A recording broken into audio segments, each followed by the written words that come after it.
Bonjour à tous, bienvenue pour cette petite présentation alors un petit peu particulière parce que je tenais à vous présenter à la fois le bureau sur l'écran, pour que vous puissiez voir ce qui se passe à l'écran, c'est ça qui est important en réalité, mais que vous puissiez voir aussi la manip parce que en réalité j'ai ici des fausses boîtes de pétri, je vous les montre. Ici, vous avez des fausses boîtes de pétri qui ont été imprimées. Alors, si jamais vous avez envie de m'envoyer des boîtes de pétri, hein, celle-là, euh, si vous avez envie de m'envoyer des photos de boîtes de pétri pour que je puisse tester le dénombrement, surtout n'hésitez pas à vous me les envoyer, comme ça je pourrais tester, essayer d'améliorer un petit peu, de calibrer un petit peu mieux l'algorithme, ça pourrait être assez sympa. Et donc ce que vous allez voir, c'est que finalement au fur et à mesure, je vais glisser devant la webcam, donc la webcam qui est ici, je vais glisser devant la webcam les fausses boîtes de pétri et en direct, c'est ça qui est intéressant, en direct vous aurez donc l'algorithme qui va immédiatement dire au technicien de laboratoire, qui va lui dire combien il y a de colonies visibles. Donc ce que je vais faire, c'est que je vais lancer l'algorithme. Donc ici, c'est l'algorithme, donc j'ai lancé cette première cellule Jupiter, et la cellule Jupiter a commencé. Donc je vais vous la mettre là pour l'instant. Pour l'instant, en fait, ce qu'il voit, vous voyez, c'est en direct, hein, ce qu'il voit, c'est ce plan qui est blanc, que j'ai placé un plan blanc exprès ici, et pour l'instant, il compte entre 0 et 1 colonie, bon, bah, c'est tout, c'est comme ça. Et puis, vous savez, ça commence, le technicien arrive, et il a envie de savoir combien il y a de colonies sur sa boîte, donc voici la boîte. Voilà. Alors bon, là, particulièrement, c'est une boîte avec des colonies un petit peu bleues sur un fond un peu jaune pâle. Et je lui mets donc cette boîte en visuel. Donc là, vous avez la boîte en visuel. Et ce que vous pouvez observer ici à l'écran, là, ici, vous avez une cible rouge. Et en fait, ce qui se passe, c'est que le logiciel va analyser la couleur. Alors, pas la couleur rouge, vert, bleu, RGB qu'il y a dans la cible, mais plutôt la couleur HSV. C'est un autre mode de couleur, un autre format de couleur. Et donc, il va analyser les couleurs qu'il y a dans cette cible rouge. Et puis, il va chercher ensuite, dans la vidéo, il va chercher quels sont tous les éléments qui ont la même valeur HSV. Donc, je vous montre, on y va.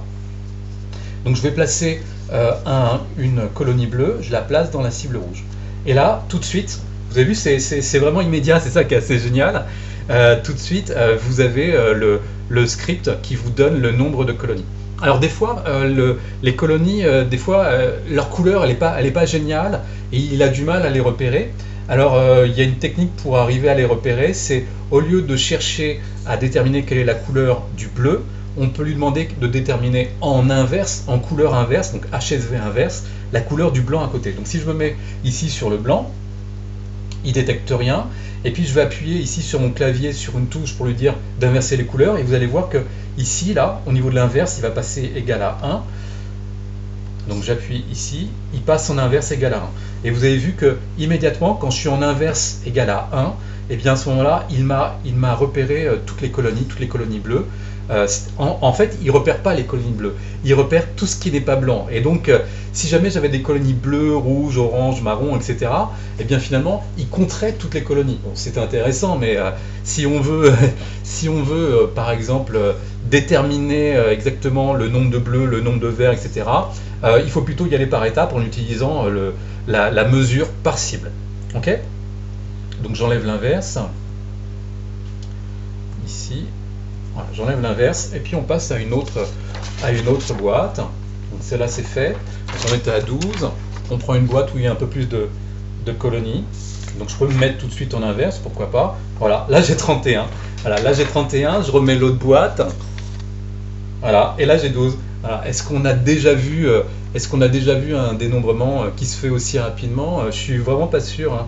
Ça permet vraiment tout de suite, le technicien il pose sa boîte, paf, il voit le chiffre, il récupère sa boîte, il écrit sur la boîte avec le marqueur, il passe à une autre boîte, voilà, c'est instantané. Alors bon, on pourrait croire que ça marche nickel, ça marche pas aussi bien pour tous les types de boîtes. C'est pour ça que j'aimerais que vous m'envoyiez des photos de vos boîtes de pétri. Alors, bien évidemment, si vous pouviez m'envoyer des photos, non pas avec le couvercle dessus, parce que les couvercles, ça fait un espèce de reflet. Alors, Ici, c'est du TBX, pour ceux qui connaissent un petit peu, recherche d'Escherichia coli. TBX, recherche d'Escherichia coli, glucuronase plus. Alors ce que vous pouvez voir, c'est que des fois ça bug un peu, c'est-à-dire que là, ici, là, il y a une espèce de grand trait qui apparaît. Bon, il fait de son mieux pour repérer, et puis par ailleurs, il y a des colonies ici, elles sont tellement proches que finalement, il compte une colonie. C'est-à-dire, il essaye de faire un contour, il y a beau y avoir 3 petites colonies, par exemple ici, il y a beau y avoir 3, ben des fois, il fait des paquets. Donc voilà.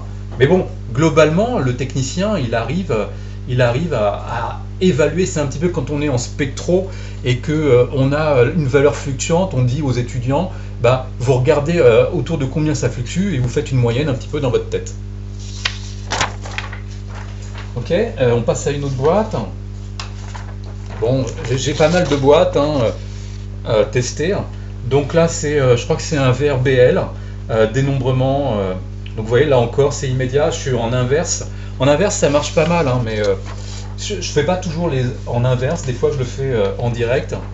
Là, encore une autre boîte. Je crois que c'est des staffs.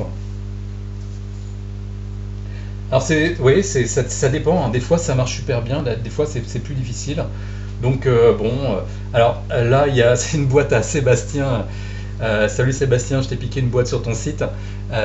Tu m'en voudras pas, j'espère. Et puis là, il y avait une marque, je sais pas, c'est les élèves qui avaient marqué, je sais pas quoi dessus. Bon, donc voilà, j'espère que vous trouvez ça intéressant. Et puis, alors l'idée, pourquoi pas, c'est que dans le laboratoire de microbio, bah, il suffit tout simplement d'avoir une webcam, d'accord, qui est sur un support. Alors, vous avez vu que moi, j'ai éclairé un petit peu, parce que c'est vrai que ce qui est intéressant, c'est d'avoir un fond blanc qui est à peu près homogène. Je ne sais pas si vous voyez ici, il y a du vert ici qui apparaît. C'est parce que des fois, le fond blanc n'est pas tout à fait homogène. C'est pour ça que ça fluctue un petit peu. Voilà. Donc, dénombrement en direct webcam et immédiat. C'est ça qui est intéressant. Immédiat, je vous le refais un petit peu. Voilà, ici, on est peut-être à 12. Quand je lui mets celle-là, immédiatement, il me met 31 colonies. Voilà, donc je vous dis au revoir, à bientôt. Si vous avez des idées d'amélioration de ce script, n'hésitez pas à me le dire. Est-ce qu'on peut mettre ce script sur un serveur? Il y avait l'idée qui avait été proposée par l'UPBM. Pourquoi pas de le mettre sur un serveur? Je ne sais pas si ça marche, je n'ai jamais vraiment pratiqué les serveurs. Mais ce qui est sûr, c'est qu'il suffit d'un ordinateur dans un laboratoire, une webcam, ça c'est vraiment pas cher, une webcam, et puis on lance le script et le technicien de laboratoire arrive, met sa boîte, et à chaque fois il écrit le nombre de colonies, et là c'est tranquille. Voilà, donc j'espère que ça vous aura plu, je vous dis à bientôt, et puis prenez soin de vous bien sûr. Salut!